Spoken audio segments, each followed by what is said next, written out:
Muy buenos días, muy buenas tardes o muy buenas noches. Depende que el horario que veas esta conferencia. Esto es Mano a Mano. Mi nombre es Rodrigo González y arrancamos así.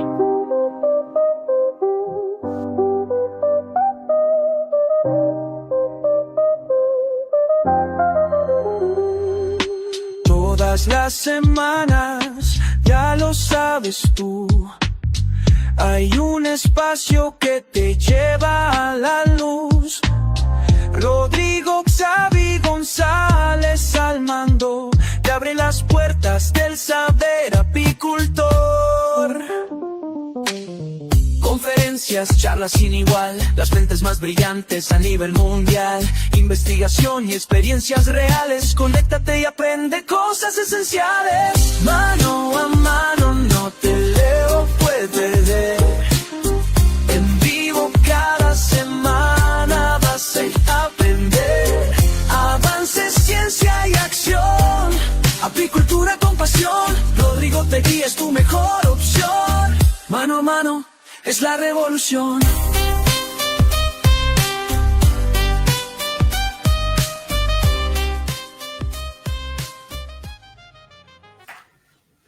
Bueno, doctor, muchísimas gracias. Nos trasladamos hacia Colombia. Tenemos el honor y el gusto de estar con el doctor Jawad Waldron, quien nos va a hablar hoy un tema súper importante. Obviamente que todos en la familia, conocidos o mismo uno, ¿sí?, puede llegar a tener este problema. Es el tema de la diabetes. Y esta vez lo vamos a tocar desde el tema de la apiterapia. Buenas tardes en Colombia, buenas noches en los distintos países del habla hispana. ¿Cómo le va, doctor? Muy buenas noches, muy bien, afortunadamente. Perfecto, doctor. ¿Por qué no nos comenta, antes de empezar, por qué? Porque vamos a hacer varios programas con usted. ¿Por qué eligió particularmente este tema como primera charla? En efecto, dos motivos principales. Uno es que la diabetes mellitus es una enfermedad de alta frecuencia en la población de América Latina. Y el segundo, porque la miel de abejas, al ser dulce, generalmente se considera no adecuada para su uso en personas con esta enfermedad. Y la evidencia científica lo que dice es todo lo contrario. El consumo de la miel de abejas en personas con diabetes es de hecho beneficioso e impacta de manera directa los mecanismos de la enfermedad. Perfecto. Le voy a poner la presentación en primer plano y arrancamos con el tema, ¿sí? Muy bien. Ya ahí la tiene a primer plano.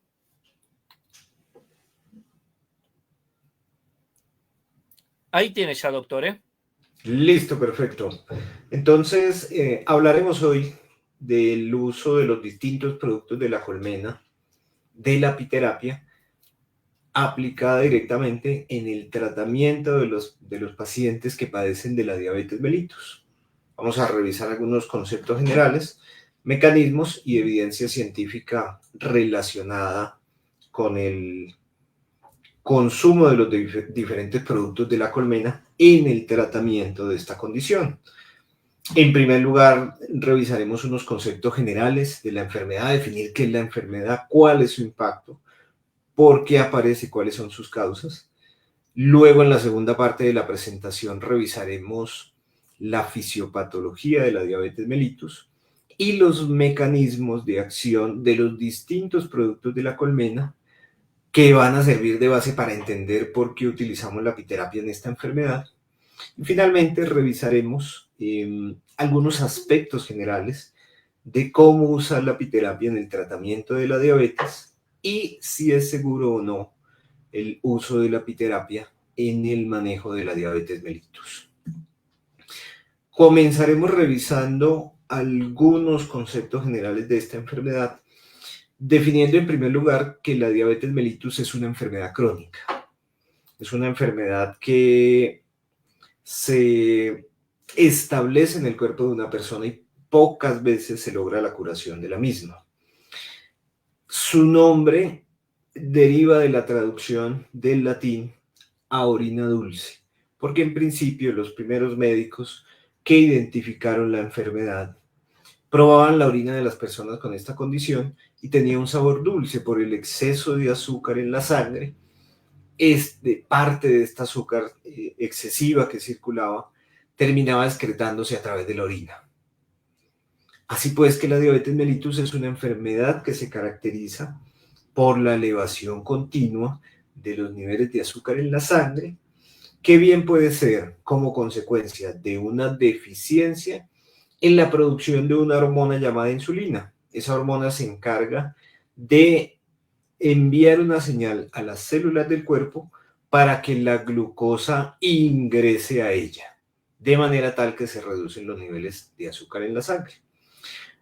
O bien puede ocurrir la diabetes mellitus como consecuencia de una resistencia a la acción de esta hormona, que es el caso de la diabetes mellitus 2, como ya veremos un poco más adelante. Hay varios tipos de diabetes, una que conocemos como diabetes tipo 1, que es de origen autoinmune, inflamatoria, en la cual el cuerpo reconoce como extraño el tejido del páncreas, que es el que produce la insulina, genera una respuesta de ataque a este tejido y hace que se destruyan estas unidades funcionales, de tal manera que es dependiente de insulina, es decir, para su tratamiento necesitamos la suplencia exógena de insulina, dado que ya no hay páncreas funcional que produzca esta hormona. Suele ser un tipo de diabetes común en la infancia y en la adolescencia. Como la mayoría de enfermedades autoinmunes, comienza muy temprano en la vida porque se trata de un error genético. Está también la diabetes tipo 2, consecuencia de la resistencia a la acción de la insulina, con una disminución progresiva en la producción de esta hormona, y está íntimamente relacionada a nuestro estilo de vida. Esta es la diabetes de las personas con sobrepeso u obesidad, de las personas sedentarias, de las personas que consumen muchos alimentos refinados, ultraprocesados, que van a afectar el metabolismo general del cuerpo. Y es además el tipo de diabetes más común. Aproximadamente el 90% de los casos de diabetes corresponden a la diabetes tipo 2. Existe otro tipo que es la gestacional, como su nombre lo indica, es la diabetes que ocurre durante el embarazo y que en las mujeres que la llegan a desarrollar incrementa el riesgo de posteriormente desarrollar diabetes de tipo 2. Y algunos otros tipos más raros, genéticos, se conocen como monogénicos, que pueden aparecer en la etapa neonatal o durante la adolescencia. Y lo cierto es que la diabetes mellitus es una enfermedad bastante frecuente en la población en todo el mundo. Se estima que en la actualidad existen aproximadamente 537 millones de personas con este diagnóstico. Y las proyecciones indican que a 2050 al menos van a crecer en 50% los números de casos de personas con la enfermedad. Tan solo en América Latina, 32 millones de personas padecen de la diabetes mellitus. Y lo más preocupante aún, 1 de cada 2 individuos no sabe que padece la enfermedad y por lo tanto no ha iniciado un tratamiento. Algunas cifras importantes y relevantes. En México la frecuencia, la prevalencia de la diabetes es del 13%, en Colombia del 11%. En Argentina del 13%, todo esto derivado de estilos de vida poco saludables, con poca actividad física y con alimentos inadecuados que incrementan el riesgo de desarrollar la enfermedad. Asimismo, la diabetes es una importante causa de muerte en todo el mundo. En los países desarrollados está dentro de los primeros 5 motivos de muerte de los individuos después del cáncer, después de la enfermedad cardiovascular. Y su tratamiento suele ser costoso, con cifras que van en un rango de entre $1,000 y $3,000 por año en su tratamiento. No solamente derivado del tratamiento de los medicamentos que se utilizan, sino también de la atención a las complicaciones Y es allí donde la apiterapia también tiene un importante efecto, dado que puede contribuir no solamente al tratamiento de las molestias derivadas de las complicaciones de la enfermedad, sino que también va a contribuir de manera significativa a reducir el riesgo de aparición de las complicaciones. Y es una enfermedad multifactorial. Son varios los factores que se conjugan para el desarrollo de la diabetes. Uno de ellos es el envejecimiento.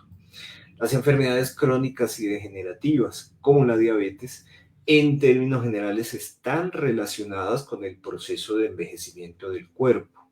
Muchas veces solemos pensar que el envejecimiento es algo meramente estético, pero sin embargo, adentro de nuestro cuerpo, en cada órgano, también se acumulan procesos degenerativos que van a terminar por conducir al desarrollo de diferentes enfermedades. Hay también un componente genético. Las personas con antecedente familiar de diabetes tienen, por supuesto, más riesgo de desarrollar la enfermedad, así como las personas que padecen de sobrepeso u obesidad. Las alteraciones de los niveles de colesterol en estas personas, la resistencia a la insulina inducida por la acumulación de grasa, hacen que cuando tenemos kilos de más se incremente el riesgo de la diabetes.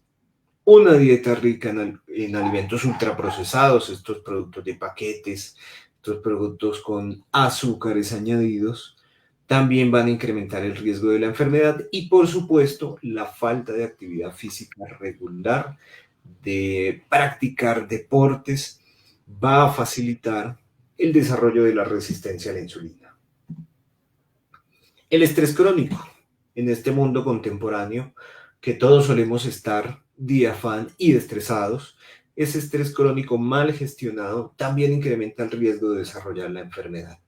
Un sueño no reparador, de baja calidad, insuficiente en su tiempo para permitir el descanso óptimo del cuerpo, el consumo excesivo de alcohol que lesiona directamente el páncreas y lesiona directamente el hígado, dos órganos absolutamente importantes en términos del mantenimiento de la función del metabolismo de los carbohidratos. Una dieta rica en azúcares refinados, aunque en particular en este gremio de apicultores poco debería consumirse azúcar refinado, dado que tenemos la posibilidad de conseguir la miel de una manera más fácil, pero una dieta rica en azúcares añadidas y refinadas va a producir un impacto negativo en términos del desarrollo de la enfermedad. Y finalmente, el bajo peso al nacer.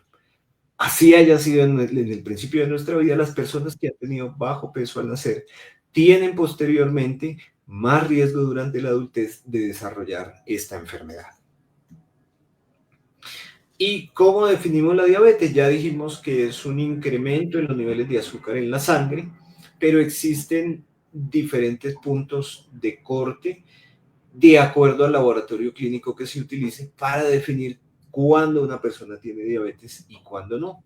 Y es importante que el apicultor y la comunidad en general lo conozca para identificar personas en riesgo de desarrollarla o incluso si están aplicando un tratamiento de apiterapia en sus pacientes para tener los elementos diagnósticos suficientes. Perfecto, doctor. Me quiero detener antes de entrar al diagnóstico y todo eso, todo lo que nos fue contando, ¿sí?, sobre los factores de riesgo o las posibilidades de tener más diabetes. Mi pregunta va a la siguiente, ¿sí?, porque obviamente tenemos un público muy grande del habla hispana y todos los que viajamos por distintos países, la alimentación cambia muchísimo. En muchos países de Centroamérica, donde se encuentra usted, en México, son de desayunar muy fuerte y a medida que va pasando el día terminan con una colación o una cena, digamos, por decir, muy suave.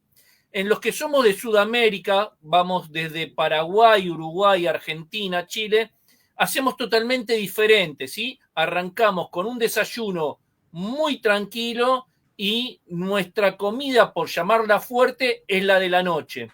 Yo considero, y sin ser médico, creo que el factor que estamos haciendo nosotros de Chile, Argentina, Uruguay, Paraguay es malo. ¿Es así? ¿Conviene comer poco a la noche porque nos vamos a dormir y no tenemos las horas para quemar esa energía que estamos incorporando en el cuerpo, o es exactamente igual? En efecto, un gran consumo de alimentos en la noche es poco beneficioso. Mm, Nuestro cuerpo está regulado en la liberación de muchas de las hormonas por acción de la luz solar. En la noche no hay luz solar y algunas de estas hormonas reguladoras del metabolismo se reducen en su cantidad en los niveles que van circulando en la sangre. Por eso mismo, en términos generales, se recomienda en primer lugar que la última comida del día sea aproximadamente a las 7 p.m. Y esta debe ser una comida ligera. El tubo digestivo, el sistema metabólico de nuestro organismo, en términos generales, no está diseñado para soportar grandes cantidades de alimento en horas de la noche, que a veces toca por trabajo, por situaciones culturales, sí, pero lo ideal de hecho sería no tener que consumir grandes cantidades de alimento durante la noche. Y en personas susceptibles que tienen la carga genética, esa exposición continua a los alimentos durante la noche puede disparar el desarrollo de enfermedades como la diabetes. Perfecto. Y antes de continuar esto, mi última pregunta, no sé si estará más adelante la presentación. ¿Se han encontrado ustedes como médicos y con el tema de salud, después de la pandemia, un aumento en la diabetes por estar, digamos, un cambio drástico de quedarnos en casa, modificar muchos hábitos que teníamos, o cambió eso y se volvió a las estadísticas que teníamos antes de la pandemia? De hecho, desde el 2010 más o menos, incluso un poco antes, la tendencia de casos de diabetes ha venido creciendo cada año. Y más que por la pandemia, sí es por los hábitos que hemos ido aprendiendo en esta sociedad moderna. En una sociedad en la cual existe poco tiempo para cocinar, se recurren muchas veces a alimentos precocidos, alimentos de microondas, productos de paquete, galletería de paquete, que es totalmente desventajosa para el cuerpo desde el punto de vista metabólico. Además de eso, la falta de tiempo hace que muchas personas tengan poca disposición para realizar actividad física regular, que es indispensable para un mejor control metabólico. Luego, no solamente es efecto de la pandemia, sino esta tendencia incremental en los casos de diabetes viene desde hace varios años antes, y de hecho todas las estimaciones indican que a 2050 el número de casos se va a aumentar. Es decir, que en lugar de mejorar, de disminuir los porcentajes de personas con esta enfermedad, se van a incrementar de manera significativa. Perfecto. Continuemos entonces con la charla. Perfecto. Entonces, vamos a reconocer 4 tipos de mediciones que nos pueden dar lugar a la identificación de una persona con diabetes. La primera de ellas, la toma de la glicemia en ayunas. ¿Qué es ayunas para el laboratorio clínico? Es al menos 8 horas sin consumir alimento. Si en esa medición de la primera hora de la mañana tengo más de 126 miligramos decilitro de azúcar, soy diabético.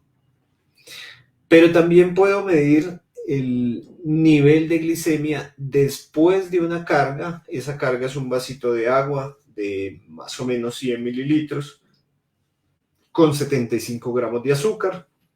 Se toma uno esa carga de agua azucarada y se mide a las 2 horas el nivel de glicemia. Si es mayor a 200 miligramos de decilitro, tengo diabetes. Pero también puedo hacer una medición de los niveles de azúcar en cualquier momento del tiempo. Antes de almorzar, después de almorzar, en la noche, en la cena. Si yo tengo más de 200 miligramos de decilitros, estoy con diabetes. Y finalmente, un examen, un laboratorio que se llama hemoglobina glicosilada A1C, que es la hemoglobina que se junta con el azúcar, de la misma hemoglobina que circula todos los días con nuestra sangre. A ella se le pegan algunas moléculas de azúcar. Y resulta que este tipo de hemoglobina glicosilada guarda una relación con el promedio de los niveles de azúcar que yo he tenido en la sangre en los últimos 2 meses. Es una buena manera de ver promedios de glicemia en el pasado reciente del paciente, y si yo tengo ese nivel por encima de 6.5%, soy diabético. Esos son los criterios diagnósticos de definición de la enfermedad. Ahora bien, el paciente que tiene estos niveles de azúcar elevados siempre va a presentar 3 manifestaciones clínicas clarísimas. El primero de ellos, mucha sed, porque al tener más azúcar circulante en la sangre, va a activar los mecanismos de sensación de la sed en el sistema nervioso central. Va a sentir muchas ganas de orinar, en parte compensado por el incremento en el consumo de líquidos y por la necesidad que tiene el organismo de expulsar a través de la orina esas cantidades exageradas de azúcar en sangre que están circulando. Y finalmente, el otro síntoma que completa la tríada diagnóstica de la diabetes, el exceso de hambre. Entonces, un paciente con diabetes es un paciente que va a tener mucha sed constante, va a ir muchas veces al baño a orinar y adicionalmente pareciera que nunca tiene saciedad a pesar de consumir muchos alimentos. Por supuesto, consume más alimentos y por lo tanto se incrementan más los niveles de azúcar en la sangre y por lo tanto se empeora su condición y sus síntomas. Pero también nosotros, bien sea como médicos, bien sea como apiterapeutas o incluso los apicultores que no practiquen la terapia, deben conocer cómo se hace el seguimiento de los pacientes que tienen la diabetes y cuáles son los criterios definitorios de en qué niveles deberíamos estar cuando ya tenemos el diagnóstico de diabetes. La glicemia en ayunas hasta 130 miligramos decilitros. Después de comer una carga de azúcar o consumir alimentos, menor a 180. La hemoglobina glicosilada 1C, que nos mira el promedio del azúcar en los últimos 2 meses, debe estar por debajo del 7%. Y además, como la diabetes supone un alto riesgo cardiovascular, es decir, va a dañar las arterias y va a incrementar el riesgo de tener infartos, debemos tener presión arterial controlada y bajos niveles de colesterol. Porque cuando no se controla la enfermedad, van a aparecer una serie de complicaciones producto del daño inducido por los niveles de azúcar en diferentes órganos del cuerpo, casi todos de hecho. Daño del riñón, es decir, va a aparecer la nefropatía diabética. Daño de los nervios periféricos, aparece entonces la neuropatía diabética. Demencia tipo Alzheimer. Recientemente se ha descrito una relación entre el diagnóstico de diabetes y el desarrollo, aparición de este tipo de demencia. Daño del corazón, enfermedad vascular periférica por daño directo a las arterias, retinopatía, es decir, destrucción de la retina que conduce a la ceguera, accidentes cerebrovasculares, el pie diabético, que en muchos casos terminan en amputación como consecuencia de infecciones imposibles de controlar, y además las personas con diabetes tienen infecciones frecuentes. De hecho, si ustedes recuerdan, durante la pandemia de la COVID-19, las personas con diabetes eran uno de los grupos de más alto riesgo de mortalidad por la infección, como consecuencia precisamente del deterioro de los distintos sistemas corporales derivados del incremento de los niveles de azúcar en la sangre. Vamos ahora a revisar aspectos de la fisiopatología de la enfermedad y mecanismos a través de los cuales actúan los distintos productos de la colmena. Y reconocemos de hecho varios. La diabetes es una enfermedad compleja en términos de los mecanismos que conducen al desarrollo y empeoramiento de la misma. Vamos a tener factores epigenéticos, es decir, que están más allá de la expresión de los propios genes, la resistencia a la insulina, inflamación crónica, disfunción del funcionamiento de las mitocondrias, que son estructuras que están dentro de la célula y que producen la energía que nos permite vivir.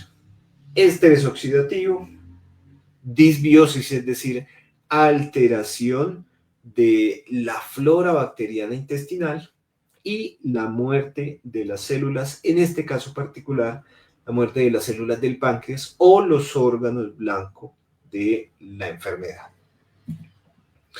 Y estas alteraciones epigenéticas son supremamente importantes porque la epigenética regula la expresión de los genes, es decir, regula la expresión del funcionamiento propio de nuestro cuerpo. Y hay un problema, y es que esta epigenética comienza a condicionarse desde el momento mismo en el cual estamos en el vientre de nuestra madre. Si nuestra madre durante el embarazo tuvo un estilo de vida saludable, probablemente va a imprimir un funcionamiento epigenético saludable.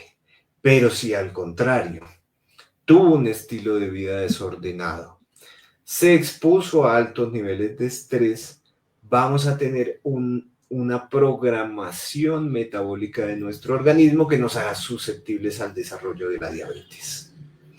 Asimismo, los eventos traumáticos de la vida que inducen altos niveles de estrés en nuestro organismo van a condicionar también el funcionamiento de nuestro sistema metabólico en el cuerpo.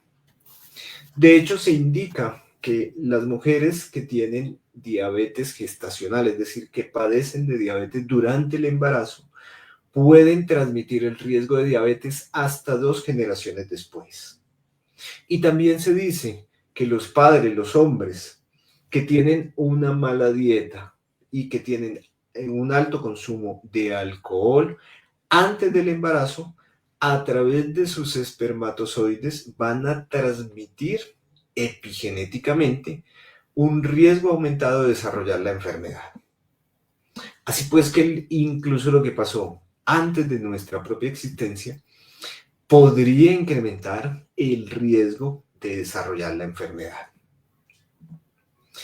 Y desde este punto de vista epigenético, existen 3 productos de la colmena que en distintas investigaciones han mostrado tener efectos sobre mecanismos epigenéticos: la pitoxina, el propóleo y la jalea real. La pitoxina, principalmente por la regulación de la expresión de genes encargados de la respuesta inflamatoria en el cuerpo. El propóleo, por la modulación del estrés oxidativo, de la muerte celular, de la inflamación y de la producción de mediadores de comunicación entre las células. Y la jalea real, por la modificación, por la regulación de la actividad de información relacionada con los procesos inflamatorios, pero también con los procesos de envejecimiento. En términos generales, el consumo, el uso regular de apitoxina, de propóleo y de jalea real impacta directamente sobre la prevención de la diabetes, pero también podemos utilizarlo para este mecanismo en su tratamiento y en el control y prevención de la aparición de complicaciones. Otro de los mecanismos es la resistencia a la acción de la insulina. La insulina es la hormona encargada de hacer que el azúcar entre de la sangre a las células para que lo puedan utilizar como fuente energética. En cada célula hay un receptor que básicamente funciona como una llave que se acopla a la insulina y hacia adentro envía una señal para que ingrese el azúcar. Cuando tenemos resistencia a la insulina, esa señal no funciona el azúcar no ingresa adentro de la célula y ésta se queda circulante en la sangre. Dos problemas de esto. Uno, que voy a elevar los niveles de azúcar en la sangre. Y dos, que la célula no va a tener su insumo para producir energía y funcionar. ¿Por qué se desarrolla la resistencia a la insulina? Por inflamación crónica. De hecho, enfermedades que producen inflamación crónica, como todas las enfermedades autoinmunes, tienen un riesgo incrementado de desarrollar resistencia a la insulina y por lo tanto diabetes. El estrés oxidativo, el sobrepeso, la obesidad, el sedentarismo y dietas poco saludables, todas van a terminar por conducir en el tiempo al desarrollo de la resistencia a la insulina. Y consecuencias visibles, perceptibles en los pacientes de esto. Hiperinsulinemia, es decir, empezamos a producir más insulina para intentar compensar esa deficiencia de su señal. Incremento en los niveles del azúcar en la sangre, alteraciones del colesterol e hígado graso. Y estoy seguro que más de uno de los que está escuchando esta charla ha escuchado ya previamente esta palabra hígado graso, porque es una condición cada vez más frecuente y que se relaciona precisamente con una deficiencia de la señal de la insulina. Si yo todavía no tengo diabetes, pero mi médico tratante me dice es que le identifique hígado graso, comience a preocuparse porque significa que está en algún grado desarrollando ya resistencia a la insulina y por lo tanto tiene un trasfondo de problemas metabólicos en su cuerpo. Y 3 productos de la colmena son extremadamente útiles en el control de este fenómeno de resistencia a la insulina. La miel de abejas, en primer lugar, que optimiza el funcionamiento de este receptor de la insulina, es decir, de este que permite el acople con la hormona para su funcionamiento intracelular. El propóleo, que reduce la inflamación de estas células circundantes para que funcione mejor la insulina y su receptor. Y la jalea real, que incrementa el número de receptores disponibles en cada una de las células, de tal manera que puedan captar más azúcar. Estos 3 productos, con estos mecanismos para la resistencia a la insulina, lo utilizamos como tratamiento y para el control de las complicaciones de la enfermedad. Doctor, me quería detener ahí, así empezamos Perfecto. a, quien sabe, romper algunos mitos, ¿sí? O algunas realidades. Ajá. Entonces, muchos relacionan a que, bueno, el azúcar, más allá de que es refinado o sea azúcar morena sin refinar, ¿sí? Tiene las mismas características o vamos a llamar los mismos componentes que pueden llegar a tener la miel. Entonces, ¿es mejor la miel que el azúcar? Y después mi segunda pregunta, ¿la miel hace subir la glucemia? Excelentes preguntas. La miel no es lo mismo que el azúcar. De hecho, es mejor consumir miel de abejas que consumir azúcar, bien sea morena, bien sea refinada. Si bien la miel de abejas tiene una alta cantidad de carbohidratos, de azúcares, principalmente glucosa y fructosa, además de esa composición de carbohidratos, vamos a encontrar unos compuestos que se llaman flavonoides. Esos flavonoides derivan de las plantas que han visitado las abejas para la producción de la miel de abejas y son estas las que explican la actividad terapéutica de la miel de abejas, no solamente para la diabetes, sino para la mayoría de indicaciones en las cuales lo utilizamos. Estos flavonoides favorecen, entre otros, por ejemplo, mecanismos de control de la resistencia a la insulina, de reducción de la inflamación, de disminución de los niveles de azúcar en la sangre.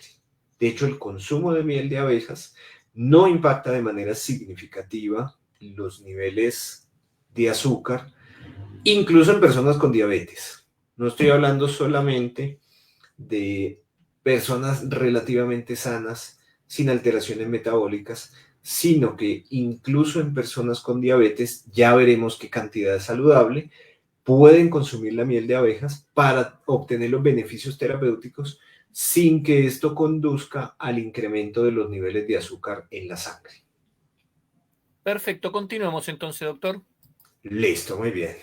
Entonces utilizamos estos 3 productos, miel, propóleo, jalea real, para el tratamiento y control de complicaciones por su efecto sobre la resistencia a la insulina. Siguiente mecanismo de la enfermedad, la inflamación crónica, especialmente lo que llamamos en la actualidad inflamación crónica de bajo grado. Esta es una inflamación que no se detecta con exámenes convencionales como la velocidad de sedimentación globular o la proteína C reactiva, porque es un poquito más baja. Pero sabemos que está ahí y produce los efectos negativos de la inflamación crónica. Cuando nosotros revisamos todas las enfermedades crónicas degenerativas, casi que todas tienen dentro de sus mecanismos de génesis de la enfermedad la inflamación. Y esta inflamación se va a incrementar como consecuencia del sobrepeso y la obesidad. Si tenemos acumulación de grasa abdominal, de eso que empieza a salir lo que conocemos popularmente como panza, probablemente ya tengamos inflamación crónica de bajo grado circulante. El sedentarismo, una dieta inadecuada, no balanceada, va a terminar por conducir al desarrollo de inflamación crónica. Y eso hace que se activen en nuestro cuerpo una cosa que se conocen como factores de transcripción. Estos son centrales reguladoras de la producción de proteínas en nuestro cuerpo. Y esos factores de transcripción que se modifican en la enfermedad, particularmente 2 muy importantes, uno que es el factor nuclear kappa beta, otro el complejo de los STAT, los 2 factores de transcripción, van a conducir a que se produzcan más moléculas que inducen más inflamación. Es un círculo vicioso finalmente que hace que se pierda la regulación negativa del proceso inflamatorio y que nuestro cuerpo ingrese en un estado entonces de inflamación continua, que empeora en el tiempo y que produce más degeneración. 3 productos de la colmena que contribuyen al control del proceso inflamatorio de la persona con diabetes: la pitoxina, el propóleo y el pan de abejas y la jalea real. Es bien conocido que la pitoxina regula el funcionamiento de estos factores de transcripción y que conduce a un control de la liberación de citoquinas, de mediadores de la inflamación. De manera similar a como lo controla cuando tenemos una persona con una enfermedad autoinmune, asimismo lo hace con la persona que padece de diabetes. El propóleo y el pan de abejas también reducen la liberación de estos mediadores de la inflamación y de lo que conocemos como factor nuclear transformante beta, que modifica los tejidos del cuerpo. Asimismo, la jalea real va a ayudar también a la reducción de estos mediadores de inflamación y a que las células de nuestro cuerpo respondan en menor intensidad a estos mediadores de la inflamación. Estos 3 productos sobre este proceso inflamatorio funcionan para la prevención de la enfermedad, para el tratamiento de la misma y para el control de las complicaciones derivadas de la diabetes. Otro más de los mecanismos que ocurren en la diabetes: disfunción de las mitocondrias, estas centrales energéticas y metabólicas de las células. Sin mitocondrias, la célula se muere, porque es la que produce la energía que le permite cumplir sus funciones biológicas y vivir. ¿Qué conduce a la disfunción de las mitocondrias? Contaminación del medio ambiente, y casi que los que vivimos en ciudades grandes, a ella vamos perdiendo porque no podemos controlar el aire que respiramos. La exposición crónica a medicamentos, algunos de ellos un poco más tóxicos que otros. Por ejemplo, los agentes de quimioterapia, por supuesto que son inductores de disfunción de estas estructuras y van a incrementar el riesgo de desarrollar la enfermedad. Nuevamente la diabetes. En la diabetes, la obesidad va a ser un factor que va a conducir al desarrollo de disfunción de estas estructuras. Asimismo, la inflamación crónica y el estrés oxidativo. Consecuencias clínicas de esto. Se empeora la hiperglicemia, es decir, como consecuencia de esa disfunción mitocondrial, vamos a tener persistentemente niveles de azúcar en la sangre más elevados. Vamos a tener también mayor resistencia a la acción de esta hormona insulina y vamos a tener daño de los órganos blancos, el corazón, el sistema nervioso, los riñones, las arterias, la piel. En términos generales, todo el cuerpo se va a ver diezmado como consecuencia de este mecanismo. 3 productos de apiterapia nuevamente útiles para el control de la disfunción mitocondrial. La pitoxina, que regula la actividad de esta central energética de las células. El propóleo y el pan de abejas, que reducen la muerte celular prematura y controlan el estrés oxidativo. Y la jalea real, que aumenta el número de mitocondrias en una célula, es decir, hace que se sinteticen más, especialmente en el hígado y en el músculo esquelético, y que favorece su funcionamiento óptico. Nuevamente, estos 3 productos nos van a impactar en la prevención de la enfermedad, en el tratamiento y en el control y prevención de las complicaciones derivadas de la diabetes. El estrés oxidativo, otro mecanismo importante de la enfermedad. Y recordemos que el estrés oxidativo es un proceso constante y continuo. Mientras yo hablo y ustedes escuchan, en nuestros cuerpos está ocurriendo estrés oxidativo. Lo que ocurre en condiciones normales es que los mecanismos endógenos propios de nuestro cuerpo, encargados de regular este proceso de estrés oxidativo, mitigan sus daños, evitan que produzca daño acumulado en las estructuras corporales. En la diabetes hay una acumulación de agentes mediadores del estrés oxidativo que hace que se acumule daño, que se deterioren estructuras corporales y por lo tanto aparezcan complicaciones de la enfermedad. El estrés oxidativo no controlado produce daño de los órganos blancos de la diabetes, que en términos generales terminan siendo casi todos los órganos del cuerpo. Lo molesto un segundito porque hay infinidad de preguntas, a ver si ya podemos ir respondiendo algunas. Perfecto, claro que sí. Nos dice, cuando usted habla de las posibles causas de la diabetes, que dice de la inflamación crónica, ¿esta inflamación crónica puede ser en cualquier órgano o cualquier parte del cuerpo o específicamente de algún lado? De hecho, lo que ocurre con la inflamación crónica es que ya no está localizada en un único sitio del cuerpo, sino que está circulando en la sangre. Por ejemplo, las personas con artritis tienen inflamación en una articulación de la mano, por ejemplo. Pero cuando esa inflamación se sostiene en el tiempo, crónico de más de 3 meses, después de los 3 meses, esa inflamación ya no está ubicada solo en la articulación, sino que esos mediadores de inflamación circulan a lo largo del cuerpo. En personas susceptibles, esa inflamación que circula por la sangre a lo largo de todo el organismo llega al páncreas, deteriora la producción de la insulina. Entonces, a esa inflamación crónica a que hago referencia es precisamente una inflamación crónica que circula por todo el organismo. Perfecto, doctor. Usted nos está hablando, ¿sí?, sobre los distintos componentes o los distintos productos de la colmena y algunos nos preguntan, ¿sí?, ¿cuál es la frecuencia y cantidad de consumo del extracto de propóleo? Ok, ya llegaremos a la siguiente sección, pero le puedo adelantar que más o menos unas 20 gotas está muy bien. Listo, perfecto, continuemos. Muy bien.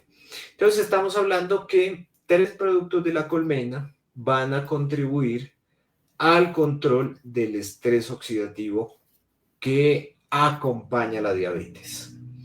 el polen, el propóleo y la jalea real. El polen porque activa sistemas propios de nuestro cuerpo, endógenos de control del estrés oxidativo. El propóleo que hace un secuestro de radicales libres que son los que producen ese daño oxidativo en las células. Y la jalea real que hace que haya una menor respuesta de las células a señales de oxidación y regula genes relacionados con nuestra respuesta eficiente al estrés oxidativo.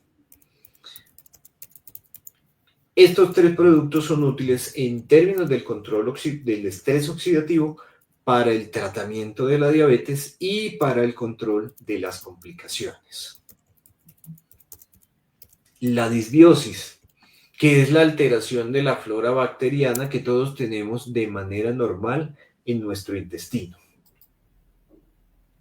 Por diferentes motivos, por ejemplo, el consumo de un ciclo de antibióticos, que tuve una infección urinaria y tuve que tomar antibióticos, una gripa, tomé antibióticos, un problema intestinal, tomé antibióticos. Esos antibióticos no son específicos del todo. Destruyen la bacteria que produce la infección y eso está muy bien porque si estamos infectados se necesita, pero van a producir la muerte también de muchas de las bacterias que deberían naturalmente estar colonizando nuestro intestino. Eso es lo que conocemos como disbiosis. Una dieta inadecuada, por ejemplo, una dieta rica en azúcares refinadas o en alimentos ricos en grasas, va a trastornar y transformar las bacterias presentes en nuestro intestino. De hecho, uno de los motivos por los cuales en la actualidad existe tanta frecuencia de colon irritable es precisamente porque tenemos disbiosis con muchísima frecuencia en las personas. Asimismo, el estrés crónico no gestionado adecuadamente va a conducir al deterioro de la calidad de la flora bacteriana de nuestro intestino. Y esa flora bacteriana anormal que está presente en las personas con diabetes hace que el intestino sea más permeable, ingresa más azúcar al organismo, ingresan incluso más toxinas al organismo. Inducen inflamación sistémica, es decir, aquella que circula a lo largo de todo el cuerpo y altera el metabolismo de nuestras células. 3 productos de la colmena útiles para restablecer nuestra flora bacteriana. La miel de abejas, que tiene efecto prebiótico, eso quiere decir que contiene compuestos que favorecen el crecimiento de las bacterias buenas en nuestro intestino. Ese mismo mecanismo lo tiene también el polen. Y el propóleo, que reduce la oxidación a nivel del intestino y que aumenta la masa muscular, haciendo que se consuma de manera más eficiente el azúcar en nuestra sangre. Esto, por supuesto, va a contribuir al control metabólico de las personas con diabetes. Y finalmente, dentro de los mecanismos, la muerte de la célula, el estadio final de evolución de la enfermedad, que hace que ya no funcionen las células madre. Todos tenemos unas células madre que día a día recambian las células que se mueren por otras nuevas. Pero en enfermedades como la diabetes, la velocidad a la cual se mueren nuestras células supera la capacidad que tiene el cuerpo de regenerar aquellas que van muriendo. Y eso conduce a que se pierdan unidades funcionales y estas sean reemplazadas por fibra no funcional. Se va armando entonces un reemplazo del tejido funcional por una fibra, una cicatriz que no va a tener ningún tipo de utilidad funcional y por lo tanto se empeora nuestro control metabólico. Por eso hay personas con diabetes que luego de 10 años de su diagnóstico se vuelven dependientes a la insulina. Y eso es porque ha habido un proceso de muerte celular que no se controló debidamente y que condujo a la formación de fibra no funcional y se perdió en el cuerpo la capacidad de producción de la insulina. Perfecto. Doctor, ahí quiero detenerme un segundito porque es Perfecto. impresionante la cantidad de gente y la verdad lo felicito por haber tocado este primer tema de tantos temas que vamos a tocar con usted. Me preguntan acá si se puede sustituir o es recomendable la stevia y recomienda más la miel. La stevia es otro buen endulzante natural, incluso preferiblemente en hojas, que no va a afectar tampoco los niveles de azúcar en la sangre. Ahora, ¿qué no tiene la stevia que sí tiene la miel? Propiedades terapéuticas. Digamos, la stevia es un endulzante natural, sí, no se han descrito por propiedades beneficiosas para la salud, pero no van a afectar los niveles de azúcar de una persona con diabetes o una persona sana. La miel de abejas tampoco la va a afectar y de paso contribuye a modular algunos mecanismos fisiopatológicos, enfermedades como la diabetes. Perfecto, continuemos entonces. Muy bien. Entonces tenemos dos productos de la colmena que van a ser útiles para controlar ese proceso de muerte celular acelerada que ocurre en la diabetes. La pitoxina y la jalea real. Sabemos que la pitoxina reduce la velocidad con la cual se produce la fibrosis, es decir, ese reemplazo de tejido funcional por tejido no funcional. Y la jalea real reduce la velocidad de apoptosis, es decir, de muerte celular, disminuyendo esa velocidad de muerte celular, pues vamos a tener más unidades funcionales en nuestro cuerpo e induce la actividad de las células madre disponibles en el páncreas para lograr tener una mejor eficiencia en ese proceso de recambio, de muerte celular y de recuperación de las células. Estos mecanismos son útiles para la prevención de la diabetes, para su tratamiento y por supuesto también para el control de las complicaciones. Y vamos ahora con la parte final de la presentación, hablando específicamente del tratamiento con apiterapia. Ya vimos cada uno de los mecanismos a través de los cuales actúan los distintos productos de la colmena. Y como médicos, como apiterapeutas, como personas interesadas en el mundo de las abejas y en sus productos, conviene saber algunas recomendaciones generales que no debemos olvidar. Y la primera de ellas es actividad física regular. ¿Qué se define como actividad física regular? Aquella que se realiza al menos 4 días por semana, durante al menos 40 minutos por día, llegando a una frecuencia cardíaca máxima del 80%. ¿Cómo se calcula hasta dónde debería llegar mi frecuencia cardíaca máxima? Cogemos el número 220 y le restamos nuestra edad. Eso nos da más o menos la capacidad de bombeo que tiene nuestro corazón. Si yo tengo 20 años, mi frecuencia cardíaca máxima es de 200. Pero llegar a 200 es un límite peligroso de la actividad física. Por eso se recomienda llegar hasta el 80% de esa frecuencia cardíaca máxima. Eso nos da en total, por ejemplo, para 200, 160. Hasta eso debería llevar yo mi frecuencia cardíaca cuando hago ejercicio para que tenga beneficio metabólico. Además de la actividad física regular, debemos revisar la dieta. Evitar alimentos refinados en lo posible, azúcar refinada, harina refinada. Evitar los alimentos ultraprocesados. Evitar las grasas saturadas que vienen de los alimentos fritos y, por supuesto, incluir frutas y verduras dentro de la dieta. Además, conviene tener una higiene adecuada de sueño. La diabetes es más frecuente, tanto en las personas con insomnio como en las personas que duermen mucho. En un estudio se identificó, por ejemplo, que las personas que duermen al día más de 11 horas tienen un riesgo incrementado de desarrollar la diabetes.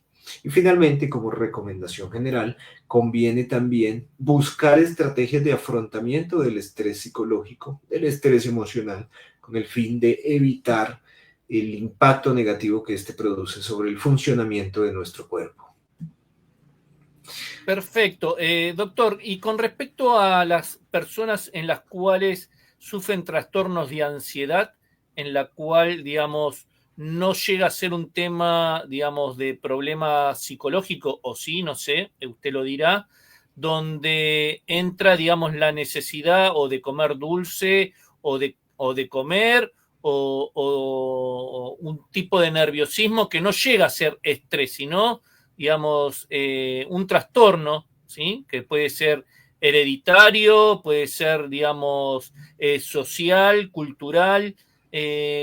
¿Esos también influyen en el tema de que aparezca la diabetes? Por supuesto, uno de los principales problemas de la ansiedad es que todas las personas pudieran afrontar la ansiedad de una manera distinta. Y hay algunas formas de afrontar la ansiedad que pudiéramos llamar no saludables. Una de ellas es consumir alimentos cuando estamos ansiosos.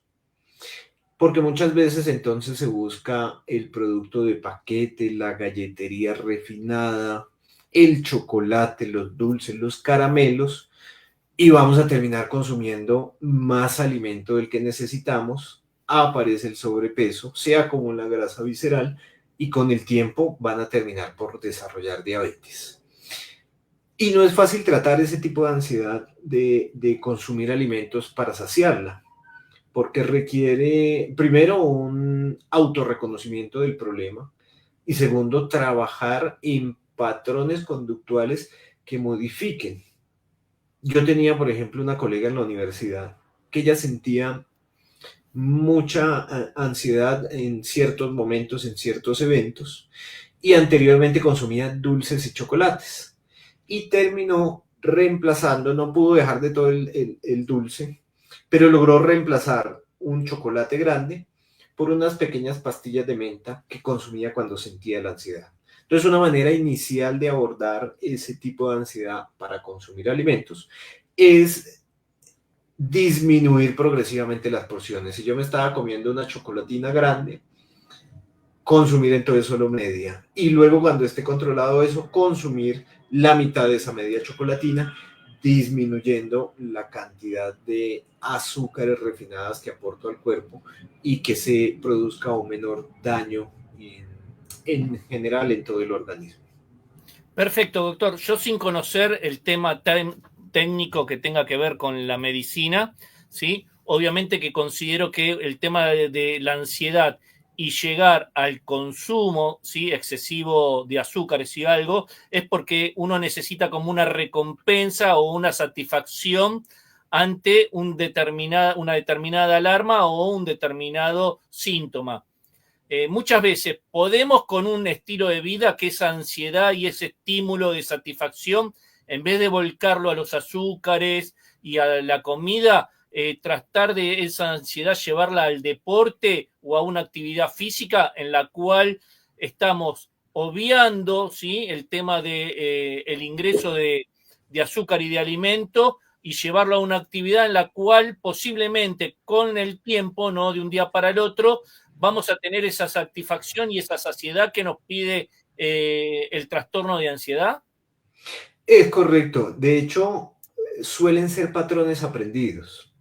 En algún momento de la vida, esas personas que controlan su ansiedad con alimento, generalmente durante la infancia, aprendieron que consumir el alimento les disminuía esa sensación agobiante de ansiedad que presentaban.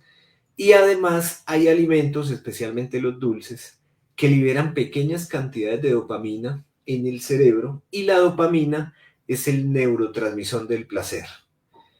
Resultado final, nuestro cuerpo se condiciona para que cuando necesite sentir algo de placer, consuma un poquito de alimento azucarado. De hecho, es de los grandes problemas de la adicción al azúcar. Finalmente es una adicción. Libera dopamina, la persona siente placer. Y entonces necesita constantemente estar consumiendo alimentos dulces para tener pequeñas descargas de dopamina que le hagan sentir placer. Perfecto, continuemos. Muy bien. Aplicamos como parte del tratamiento de apiterapia en la diabetes la apitoxina parenteral. Por supuesto, previa realización de prueba de alergia, que la podemos hacer en el antebrazo o en la espalda, previo reconocimiento del cuadro clínico, estando seguros que la persona tiene la enfermedad, y utilizamos la pitoxina parenteral, es decir, en una administración no oral, no tópica, porque tiene una mayor potencia antiinflamatoria. En los casos de diabetes aplicamos a dosis bajas, unas 10 a 20 unidades de insulina, que viene siendo el equivalente de entre 10 y 20 abejas. Una frecuencia mensual, aplicación subcutánea o aplicación intravenosa. En caso de aplicar la subcutánea, les marqué en la imagen la zona del cuerpo del abdomen donde solemos hacer la aplicación de la pitoxina inyectable en el tratamiento de la diabetes. Siguiente producto de la colmena, la miel de abejas, siempre tema controversial, incluso entre mis colegas médicos. Parece una herejía decir que la persona con diabetes puede consumir miel, un producto dulce que de entrada pareciera ser inductor del incremento de los niveles de azúcar. Lo primero que debemos tener en cuenta es que debe ser una miel de abejas pura. En Colombia tenemos, así como en otros países del mundo, grandes problemas derivados de la adulteración de la miel. Evidentemente, si yo consumo una miel adulterada, falsificada, pues no voy a conseguir los beneficios terapéuticos de este producto de la colmena. ¿Cuánta miel de abejas es segura en un paciente con diabetes? Hasta 70 gramos al día. Estamos hablando de unas 7 cucharadas de miel. Y existe controversia aún en la literatura científica, no hay una respuesta específica a si existen mejores mieles que otras. Como las mieles en su composición, especialmente de polifenoles, varían de acuerdo al origen geográfico, es posible que hayan unas mieles que tengan un mayor grado terapéutico que otras. Esto pudiera ser traslapable al control de la diabetes, al menos por ahora no lo sabemos. Y doctor, con respecto a la diabetes tipo 1 y tipo 2, ¿la dosis es exactamente lo mismo? La dosis es exactamente lo mismo. No hay diferencia entre los dos tipos de diabetes en la cantidad máxima de miel que consideramos segura y que puede consumir una persona con diabetes. Nuevamente, una miel que sea pura. Y tampoco la edad, ¿sí? Digamos, Ni tampoco la edad.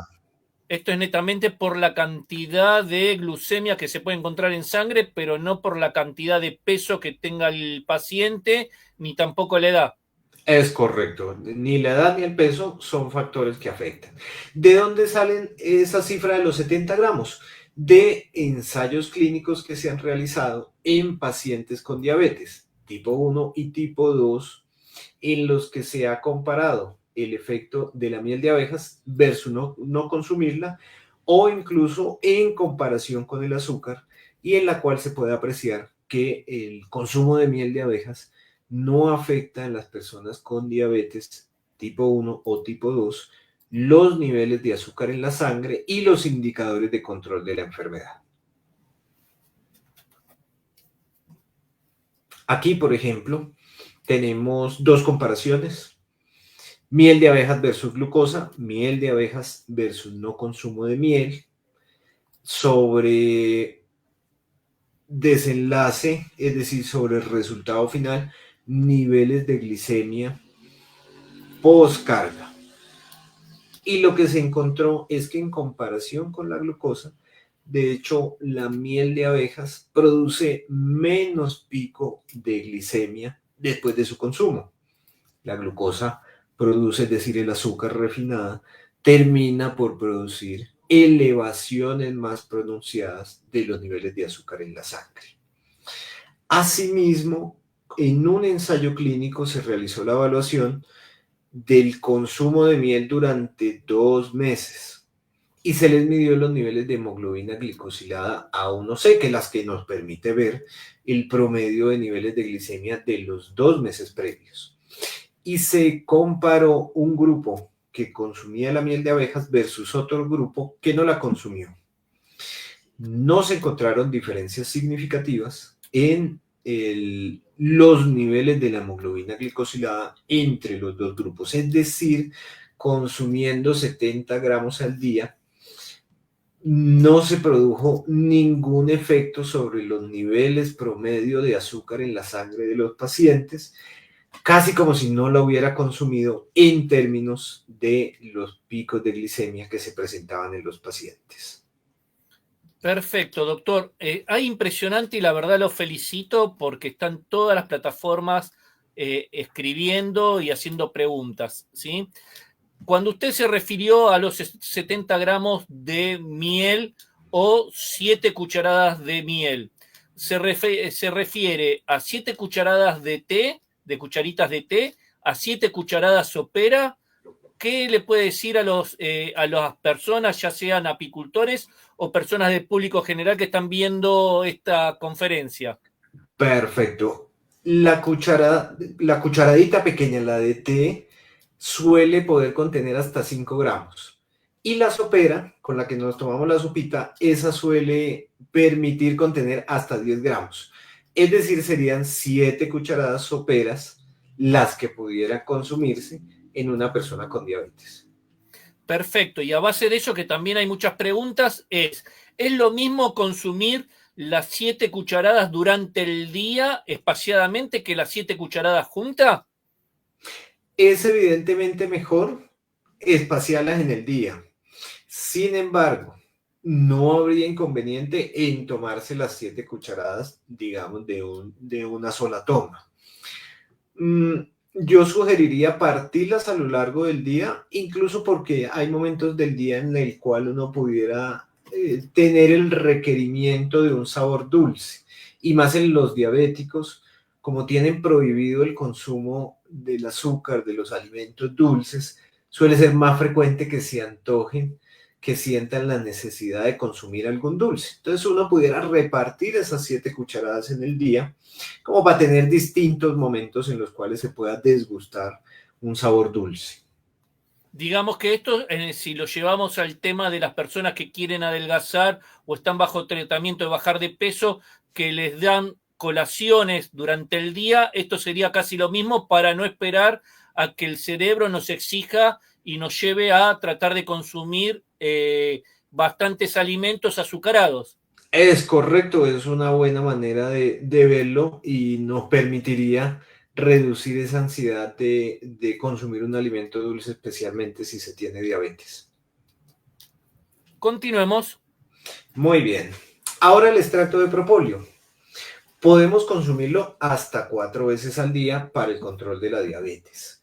Cuando son casos recién diagnosticados, leves, con poco impacto metabólico, suele ser suficiente 2 tomas al día, una en la mañana, otra en la noche. Para lograr los beneficios terapéuticos en diabetes, nuestro extracto de propóleo debería ser al menos al 10% y deberíamos consumir entre 20 y 40 gotas por toma. ¿De qué depende tomar 20, 30 o 40 gotas? Básicamente del nivel de severidad que tengamos de la enfermedad.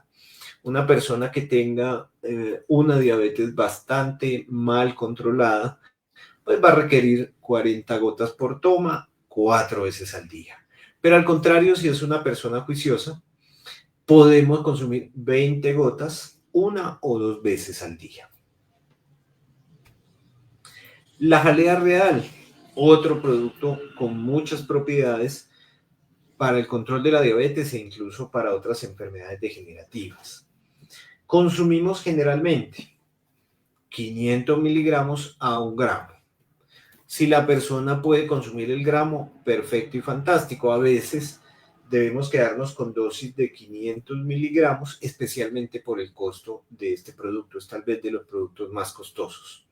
Por eso les pongo ahí también que sea un consumo al menos 15 días del mes.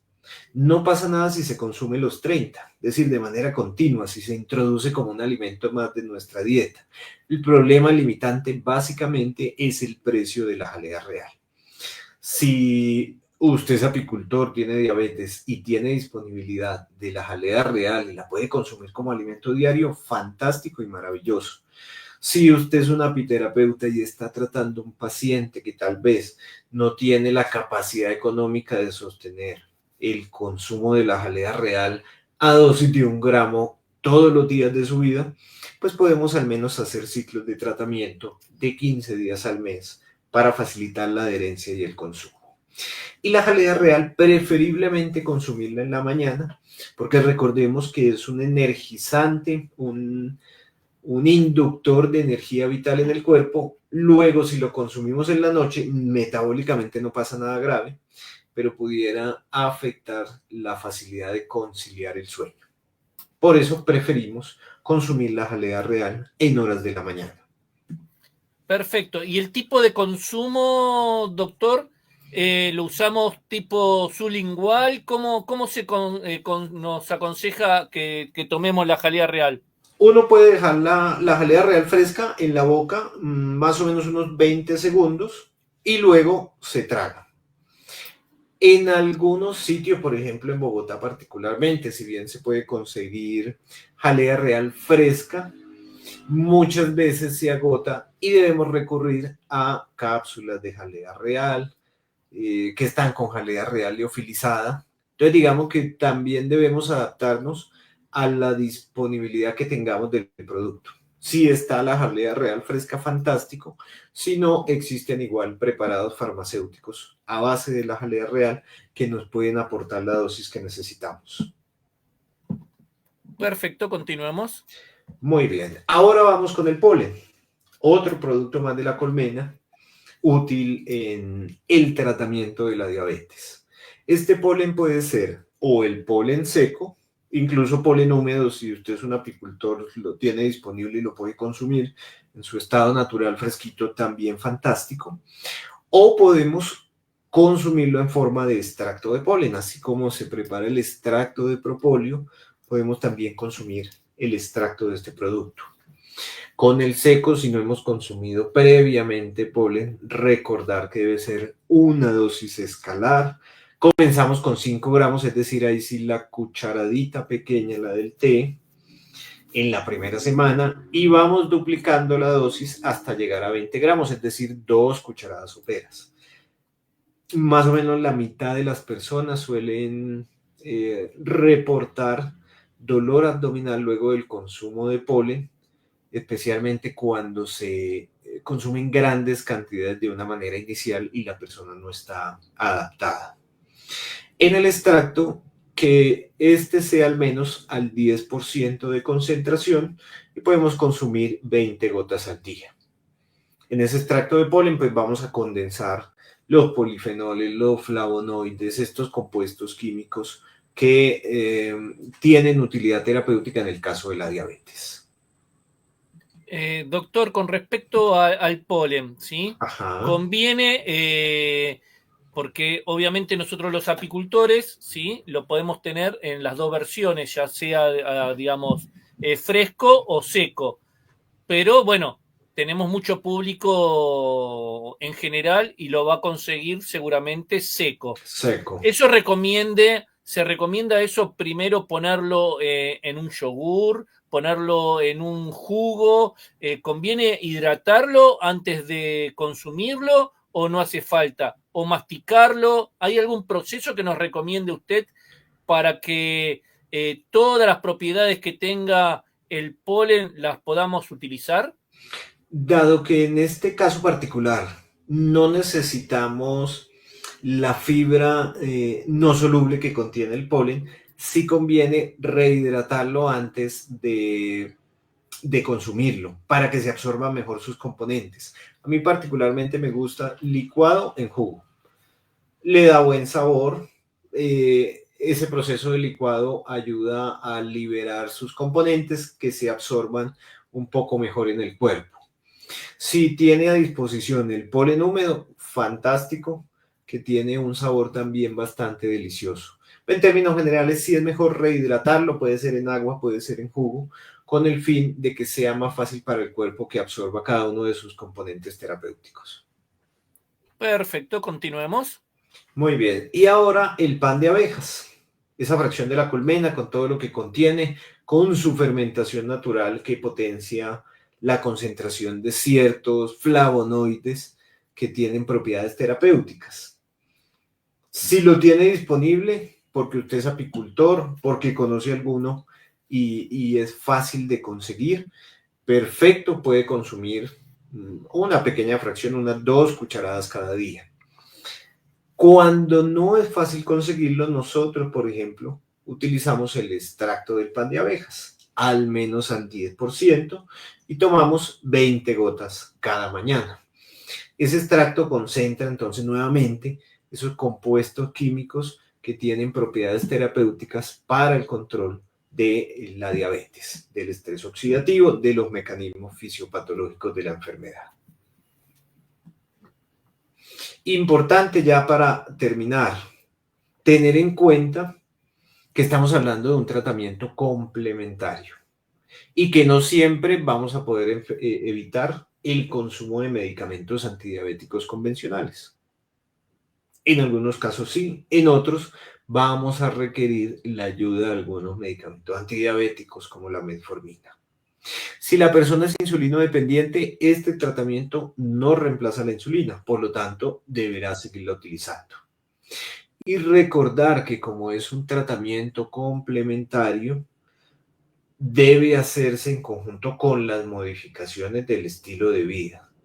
Yo puedo consumir toda la miel de abejas, todo el extracto de propóleo, utilizar la pitoxina, el pan de abejas, el polen. Pero si a pesar de consumirlo, luego tengo un estilo de vida sedentario, consumo azúcar refinada por kilogramos, consumo alimentos fritos, pues no habrá herramienta terapéutica que sirva para mitigar los efectos de un estilo de vida negativo. Todo comienza con un poco de conciencia de entender la enfermedad y entender por qué es importante que modifiquemos nuestro estilo de vida. Finalmente, como conclusiones, recordemos que los apicultores son los primeros divulgadores de cada uno de los beneficios de los productos de la colmena. Por eso deben ser también de los que más herramientas conceptuales tengan sobre las propiedades, sobre los beneficios terapéuticos de cada uno de los productos de la abeja. Existe también plausibilidad del uso de la apiterapia en la diabetes mellitus. Tenemos un cuerpo conceptual que nos permite entender cómo funciona en el cuerpo y tenemos descripciones cada vez más crecientes de los mecanismos de acción de los diferentes productos de la abeja. Tenemos ya también algunos ensayos clínicos, especialmente con miel, en el tratamiento de las personas con diabetes, y podemos concluir entonces que como herramienta complementaria es una opción segura, es una opción eficaz que debemos considerar. Nosotros tenemos diferentes servicios. Les dejo mi número de WhatsApp si tienen preguntas después de la charla. Si quieren profundizar un poco más sobre algún tema, estaremos disponibles con mucho gusto para resolver sus inquietudes. Nuestros 4 servicios, el de consulta médica en Bogotá para pacientes.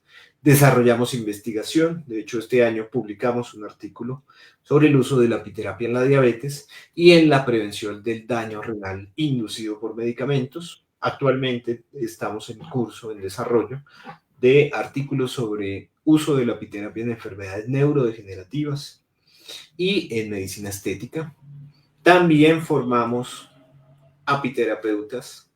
Tenemos curso virtual de apiterapia integral donde vemos diferentes enfermedades y tenemos también nuestro servicio de acompañamiento al apiterapeuta a través de la resolución de casos clínicos que tienen ellos en su proceso de consulta, la respuesta rápida de dudas que surjan y un proceso de actualización constante de los distintos conocimientos que se actualizan. Muchas gracias y si hay más preguntas, con muchísimo gusto, por supuesto, vamos a resolverlas. Perfecto, doctor, por si quiere usted salir de la presentación, así usted nos puede ver en público, así no tenemos problemas. Si me dice que Si ya salió, Perfecto. ahí, perfecto, ahí Listo. estamos, ¿sí? Bueno, vamos a empezar con varias preguntas. Obviamente que le digo a todo el público en general, donde la mayoría de los asistentes son apicultores, pero usted nos ha dejado distintos temas que nos han llamado la atención.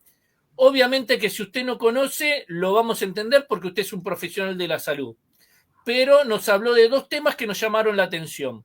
Uno es cómo se produce o si usted sabe cómo es el proceso del extracto de polen y a su vez el extracto de pan de abeja, ¿sí? De llevarlo del estado que nosotros lo conocemos como sólido a llevarlo a un gotero. ¿Usted lo conoce? Si no lo conoce, buscaremos en otra forma, pero como usted lo trajo a la conferencia, hay muchas preguntas que tienen que se dedican a preguntar sobre ese tema. No soy experto en la producción de esos productos, sin embargo entiendo que la forma de preparación es similar a la preparación del extracto de propóleo, tanto para el extracto de polen como para el extracto de pan de abejas.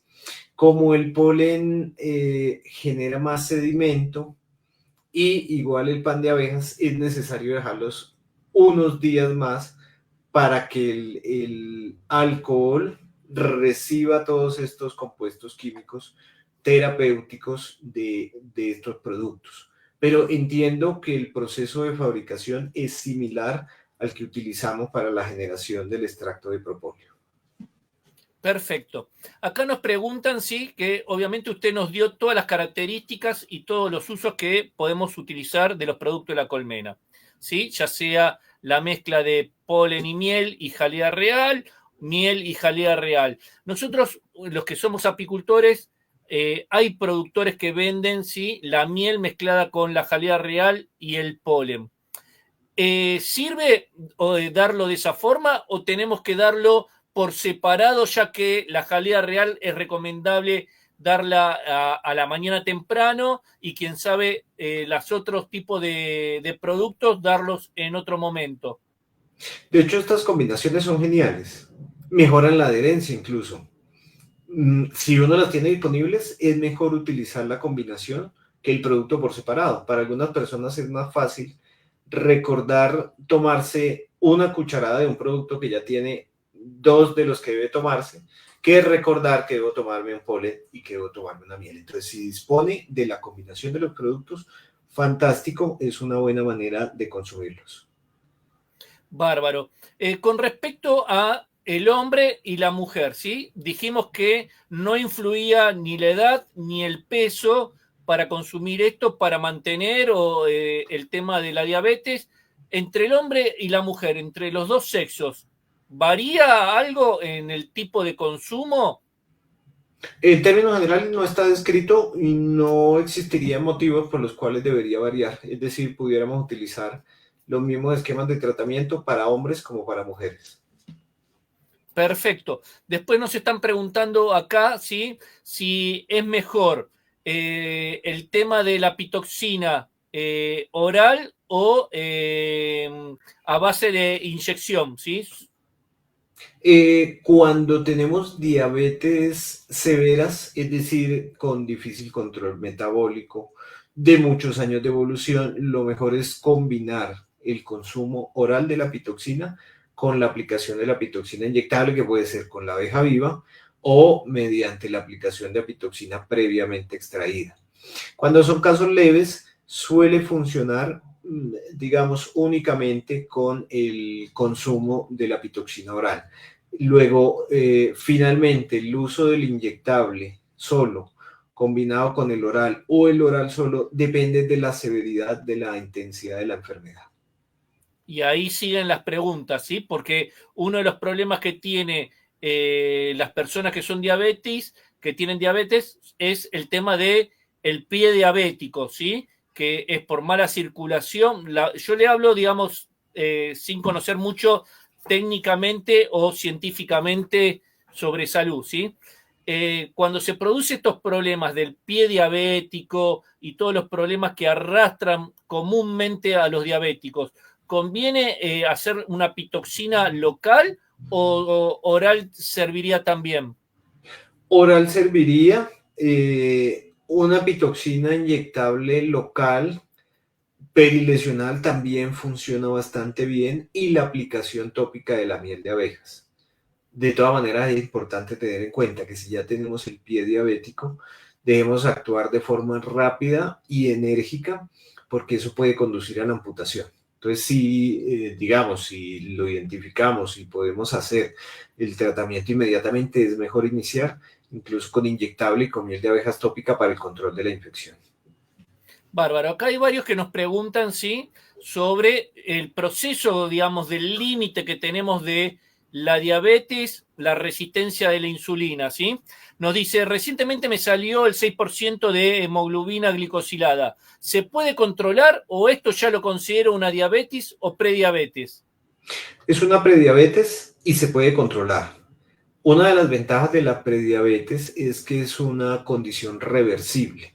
Incluso la misma diabetes en estadios iniciales es una condición reversible. ¿Qué hay que hacer para revertirla? Primero, actividad física. Segundo, una dieta saludable. Y tercero, podemos ayudarnos de estas herramientas naturales, de este tipo de productos naturales, a revertir ese proceso, a que se reduzca la resistencia a la insulina, a que se disminuya la inflamación y por lo tanto quedemos curados de la enfermedad. Es decir, la diabetes en estadios iniciales o la prediabetes sí es una condición que pudiéramos considerar curable en cuanto, modificando nuestro estilo de vida, haciendo las acciones necesarias, podemos devolver nuestro cuerpo al estadio anterior.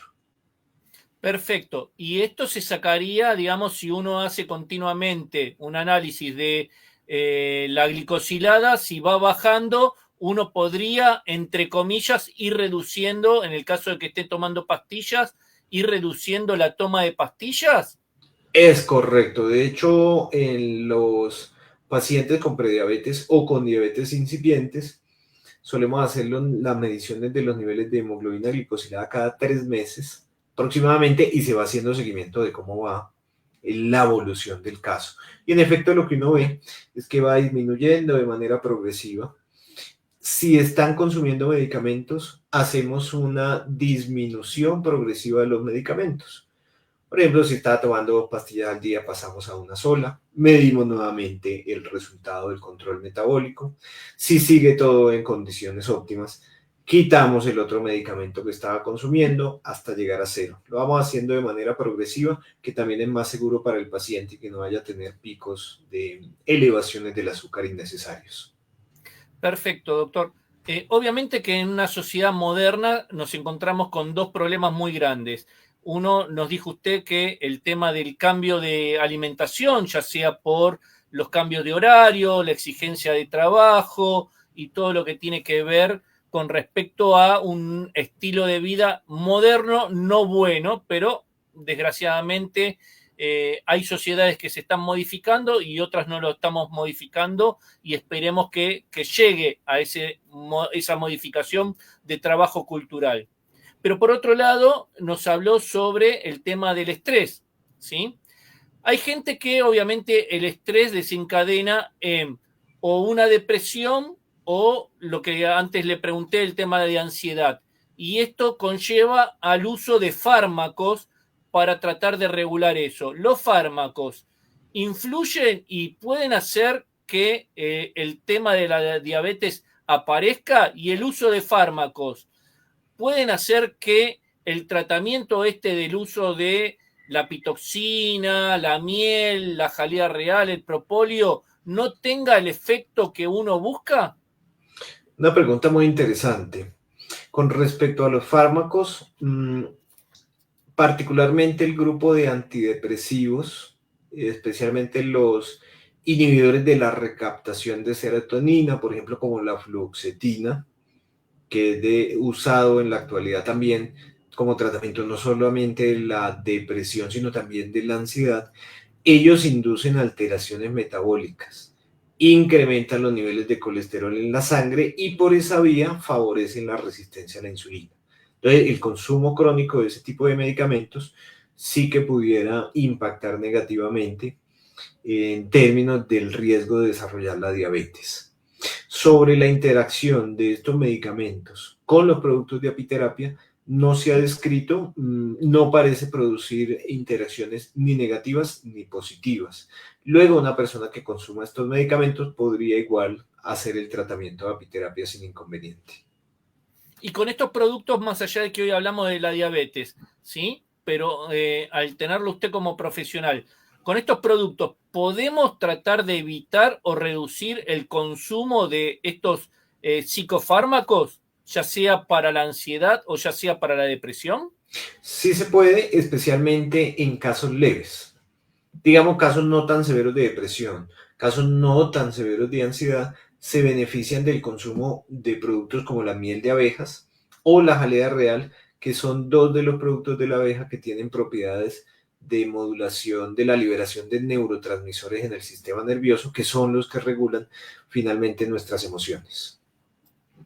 Perfecto, doctor. ¿Algún mensaje que quiera dejarles en esta primera charla? Todos le decimos que vamos a tener varias charlas con el doctor, sí. Hay muchos temas que obviamente los vamos a ir diciendo a medida que lleguen esos días. ¿Algún mensaje en esta primera charla que tuvimos con todos los apicultores y toda la gente, digamos, del público en general? Mi gran invitación a los apicultores a que profundicen en el conocimiento de la apiterapia, de los beneficios terapéuticos de los productos de la colmena, puesto que ustedes son los primeros divulgadores de las propiedades de los productos de la colmena. Un apicultor informado es un apicultor que hace educación en cada una de las personas que visita y que promueve el consumo de los productos de la colmena, que son tan saludables para todos. Y al público general, no olvidar que pequeños cambios en nuestro estilo de vida pueden marcar la diferencia en términos del estado de salud. A veces pensamos que yo para qué camino si solamente puedo caminar 20 minutos al día. Esos 20 minutos es mejor que no hacer nada. Es mejor consumir una cucharada de miel que consumir una cucharada de azúcar. Si me gusta tomar mi café endulzado, prefiero hacerlo con miel de abejas pura que hacerlo con azúcar. Ese tipo de acciones pequeñas, parecen simples, van a ayudarles a lograr un mejor estado de salud, a evitar la aparición de enfermedades, a tener una vida más larga y duradera.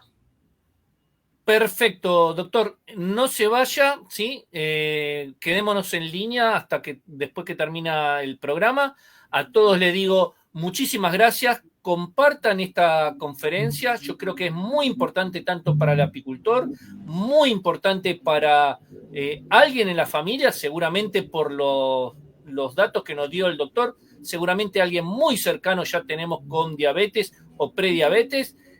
Si no es cercano, algún vecino, o publíquenlo en las redes, porque esta clase de información es la que le sirve a la sociedad, le sirve al apicultor para promocionar y para tener mejor valor agregado a sus productos. Así que bueno, a todos muchísimas gracias. Gracias por participar en este programa que se llama Mano a Mano. Recuerde que estamos todos los martes con el programa Entre Apicultores, las conferencias que se dan en el Mano a Mano los jueves, y toda la semana seguimos publicando videos que tienen que ver con la apicultura y todo lo que tiene que ver con la salud y el botiquín natural que nos dan las abejas. Que tengan muy buenas noches.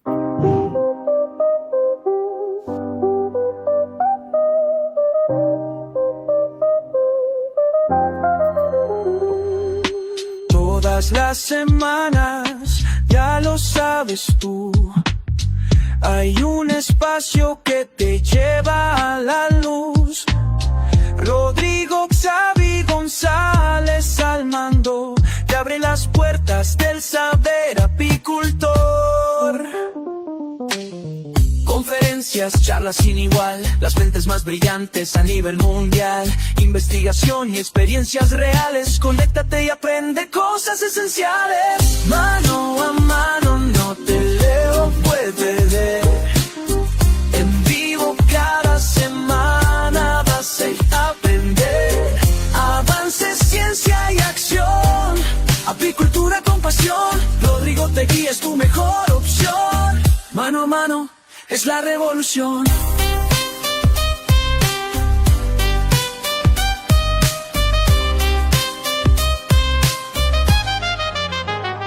Desde la colmena hasta el laboratorio, estrategias prácticas y todo el repertorio, expertos que comparten su visión, una comunidad con el mismo corazón.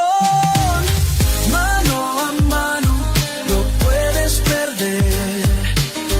En vivo cada semana vas a crecer. Sintoniza, toma el control del futuro apícola y su evolución. Rodrigo te espera con información. Mano a mano, tu transformación.